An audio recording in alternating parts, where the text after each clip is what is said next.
Hello,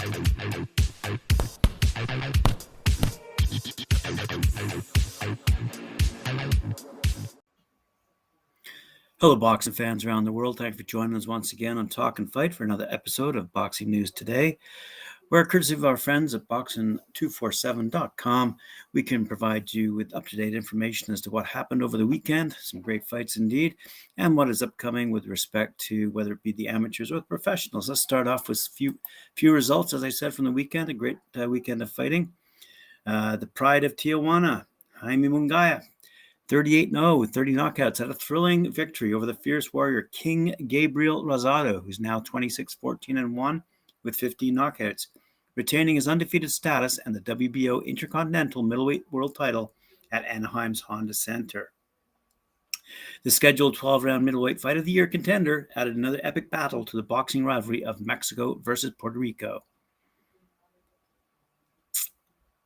Said Mugaya after the fight, "I didn't think that Rosado would last that long in the ring. He was very resilient, but I think I showed him in the 9th round, and on that I was dominating the fight. I'm happy we were able to take the victory today. Now I want to go back to the gym, work on a few things, and fight for a world title eliminator or a world championship at 160. Countered Rosado, "I think I did all that I could do to win. The scorecards are bullshit. I won that fight." Said Oscar De La Hoya, "I think Mugaya showed a lot of strength and a lot of heart today. Rosado showed us a lot of guts. They really left it all in the ring. I want to thank them both for giving us the fight of the year." Also in Anaheim on the weekend, William Cameron Zapita showed his most devastating version at the Honda Center in Anaheim and scored a 4th-round technical knockout over John Vincent Moralde to retain his WBA Continental Americas title on Saturday night. The Mexican returned to U.S. soil after capturing the regional championship in June and did not give quarter to his Filipino opponent to make his first defense of the black and gold crown. The 25-year-old fighter showed an aggressive style from the first moment and with a high volume of punches started attacking the Asian. Zapita worked well with his left hook and straight right to push Moralde back, who tried to counterattack without success. Zapita remained undefeated in 24 fights, 22 of them by knockout, while Moralde's record dropped to 24 wins, 5 losses, and 13 knockouts. Elsewhere, over in Phoenix, we see the David Benavidez and Kyrone Davis result, favoring Benavidez. Unbeaten 2-time world champion David El Bandera Roja Benavidez returned to his hometown of Phoenix for the first time in 6 years and closed the show in spectacular fashion, scoring a 7th-round TKO over contender Kyrone Davis in the main event at the Footprint Center, a premier boxing champions event. The 24-year-old Benavidez, who's now 25-0 with 22 knockouts, displayed a full arsenal of punches to dispatch a valiant effort from Davis, who's now 16-3-1 with 6 knockouts, who stepped in to fight the WBC's #1 super middleweight contender on just 2 weeks' notice. Davis showed incredible heart and guts, taking extreme amount of punishment throughout the fight, but he never hit the canvas, and no matter how many punches he was hit with, he always returned the fire. Great fight if you saw it. Onwards, elsewhere across the country, in Hampton, New Hampshire, we saw Mike Ohan Jr. Defeat Israel Rojas. New England welterweight champion Mike Bad Boy Ohan Jr. destroyed Israel Filipino Tiger Rojas in 2 rounds to headline the championship road presented by Granite Chin Promotions at the Rim Sports Complex in Hampton, New Hampshire. I thought this was a good ending to a great year, Granite Chin Promotions President Chris Tahiti said. "I'm learning more as a promoter. There's a reason I'm signing good young talent and drawing crowds. We're getting bigger, our roster is better, my connections wider, and Granite Chin will become even more relevant next year. A lot of promoters who are on my windshield and now in my rearview mirror." Good for him.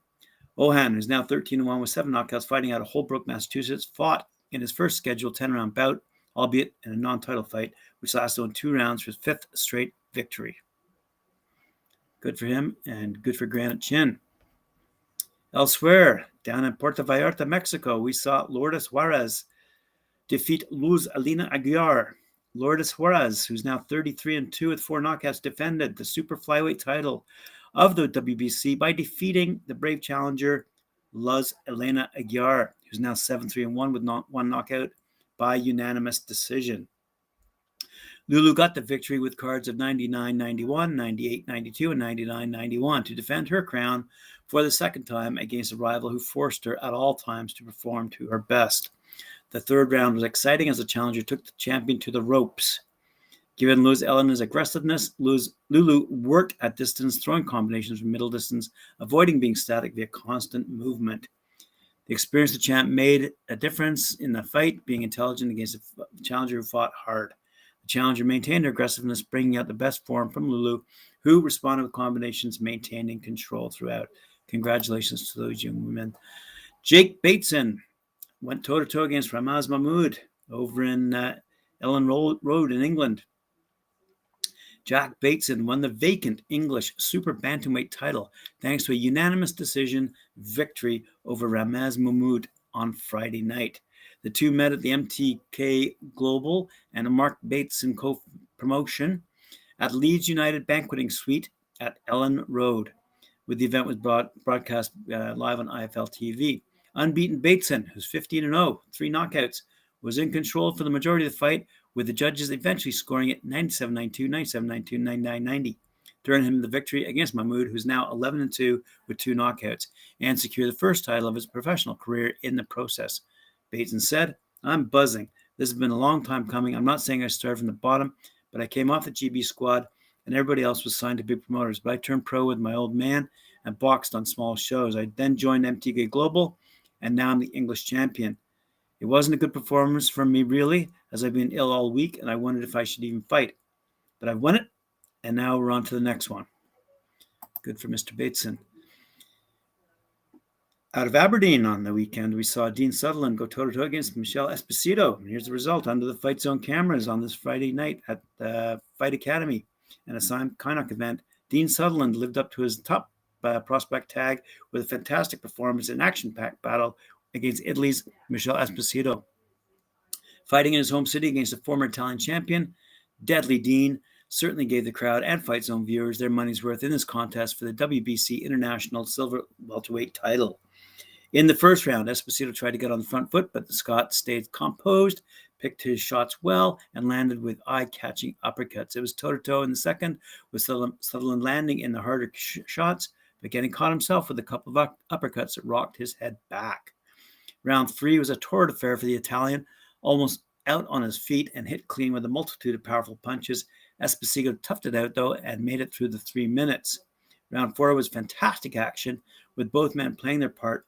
It was hard to watch at times as Sutherland began to pummel Esposito without reply, only for the visitor to come back and have his own success at the end of the round. Esposito had a better round 5, trapping the local man on the ropes and pounding away, and again refused to be deterred in the 6th. How Esposito got through 7 was unfathomable. He was punched from pillar to post, but just as it looked like he might get stopped, managed to throw something back. The end came in round 8, though, with the extremely brave Italian just taking far too many clean punches, forcing referee Victor Laughlin to step in and wave it off. Sutherland, who's 23 years old, is now 12-0 with 4 knockouts and moves up in international rankings. The 35-year-old Esposito returned to Lombriade with 18-5 record with 1 draw, 6 by knockout, having been stopped for the first time in his career. Congratulations all around to those great fighters, and to see another WBC International Silver Welterweight title given to Mr. Sutherland. Awesome. Shabazz Masood versus Diego Alberto Ruiz. Shabazz Masood picked up the biggest win of his career so far as he secured a dominant points victory over Diego Alberto Ruiz this past Saturday night at the Rainton Arena in the Northeast, which was the co-promotion between Phil Jeffries and MTK Global. Unbeaten Masood, who's now 9-0 with 2 knockouts, dominated throughout the fight against Ruiz, who's now 23-4 with 12 knockouts, with the referee scoring at 99-91 to prove yet again why the Maverick is one of the best prospects in boxing. Elsewhere, we saw Michael Magnesi versus Eugene Lagos for the IBO Super Featherweight World Championship, and boxing fans filled the Paramount once more for the 40th edition of New York's prestigious club series, Rockin' Fights.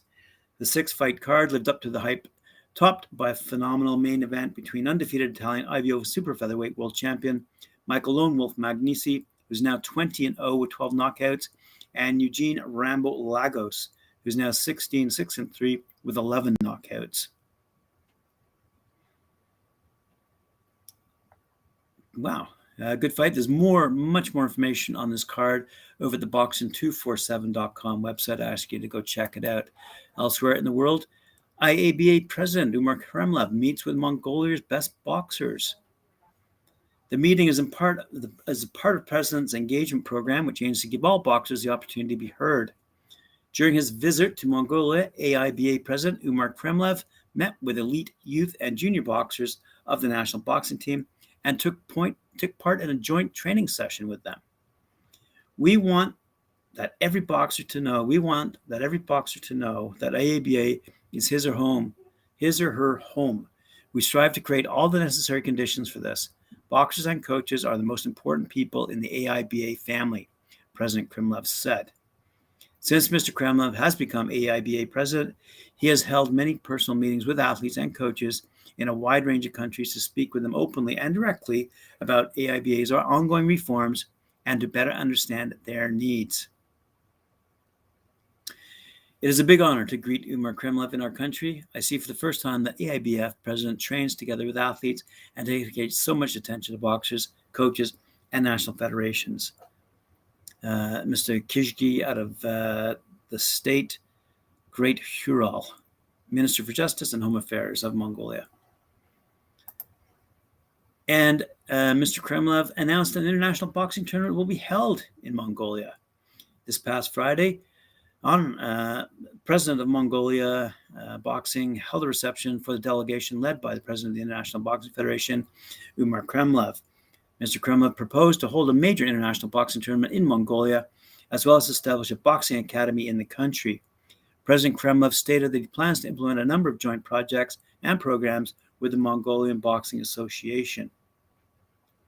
I would like to express big gratitude to the head of the country, Mr. Krylevchuk, Mongolia Boxing Federation, and Ministry of Sports for their constant support of global boxing and popularization of a healthy lifestyle among the younger generation should be one of the prerogatives of each government and each country. Mongolia has all the necessary conditions to host major sports events at international level, starting from venues, arenas, and accommodation opportunities. Elsewhere, we see that 16-year-old Johnny Nico Tapia makes his amateur debut on November 20th. Wow. While countless high school juniors concern themselves with standardized test scores and submitting college applications, Johnny Nico Tapia, the youngest son and namesake of the late five-time world champion, will commence his pursuit of a pro boxing career when he makes his amateur debut in the preliminary portion of his mom Teresa Marco Antonio Barrera versus Daniel Ponce de Leon pay-per-view fight card on November 20th. Boxing is a passion, said the 16-year-old. I love stepping into the ring, getting hit, and feeling the crowd's energy. The November 20th main event features two Mexican boxing legends who will lace up the gloves for one final night when Hall of Famer Marco Antonio Barrera, who's 67-7 with 44 knockouts, returns to the ring for only the second time in more than a decade to square off against the former two-time world champion Daniel Ponce de Leon, who's 45-7 with 35 knockouts. The 6-round super welterweight exhibition and 4 additional bouts will air live on pay-per-view from the Inn of the Mountain Gods Resort and Casino in Mescalero, New Mexico. The native of New Mexico, Nico trains in the Tapia home garage, and he also enjoys studying sociology to look at people from a different perspective. He dislikes mathematics and currently has no plans to further an academic career following his 2023 graduation. Elsewhere, we see Jack Massey about to go toe-to-toe against Bilal Lagoin from Belgium. If Jack Massey can win the International Boxing Organization, IBO, World Cruiserweight title on Friday, November 26th, he'll find himself in excellent company. Massey and Belgium's Bilal Lagoin will meet for the vacant belt at the Bolton White's Hotel, live on Fight Zone, with the winner, the latest in a long line of illustrious names to have held that title. Boxing legends include James Toney and Tommy Hearns, who are both previous holders, as well as other notable names, including British fighter Carl Thompson. Massey versus Lagione is the fight that's got fans talking and trade insiders buzzing, with many unable to call a winner. Jack has lost just once in 19 outings, a debatable 2019 British title defeat to highly touted Londoner Richard Riakporte. Since then, one smack has put together a brace of wins, including picking up the International Boxing Federation European belt with a stoppage victory in his last fight in July. Lagione, thought to be the Brits' biggest challenger to date, also aged 28, has fought more 10 times than Massey with just 2 reverses in 29 bouts and been with capable operators. The Belgian also has heavy hands, knocking out 14 men in the opposite corner, and is coming off the back of a short notice away from home decision loss to top-rated Tommy McCarthy for the European title in October of last year. That certainly looks to be a pretty good night of fighting. And ahead of the night of boxing, Fight Academy promoter Dennis Hobson says this is a fantastic opportunity for Jack to stake his claim on the world scene, but he'll need to make this the very best to come out on top. Yes, he will. Over in Springfield, USA, we see that Tommy Hatfield is set to go toe-to-toe against Rodrigo de Rocha. Timothy Hatfield knows he can always be a doctor when he's 65, but he can't box at that age. And with that in mind, Hatfield makes the difficult yet necessary decision to bypass medical school and pursue a career in professional boxing, where the 6'6" Providence, Rhode Island resident firmly believes he can become one of the sport's next great champions. Training out of the Big Six Boxing Academy under the tutelage of Roland Estrada and his son, former U.S. Olympian and heavyweight contender Jason Big Six Estrada, the 27-year-old Hatfield makes his long-awaited professional debut Saturday, November 27, in a 4-round bout against Rodrigo de Rocha, who's 0-1, fighting out of Massachusetts on the undercard of a CES boxing season finale at the Mass Mutual Center in Springfield. It's been a while since I've fought, said Hatfield. Last boxed as an amateur in 2018. I'm finally at the point where it's starting to come back to me, and I'm excited to see how this all translates in the ring. So are we. Right. In upcoming bouts of note, we see that Katie Taylor is set to fight Firuza Sharipova, who is the mandatory challenger, and that fight will take place in Liverpool. Katie Taylor will defend her WBC, WBA, IBF, WBO, and Ring Magazine lightweight crowns against WBA mandatory challenger Firuza Sharipova on the same night that welterweight star Conor Benn steps up against former world champion Chris Algieri at the M&S Bank Arena in Liverpool on Saturday, December 11th. That'll be shown live worldwide on DAZN.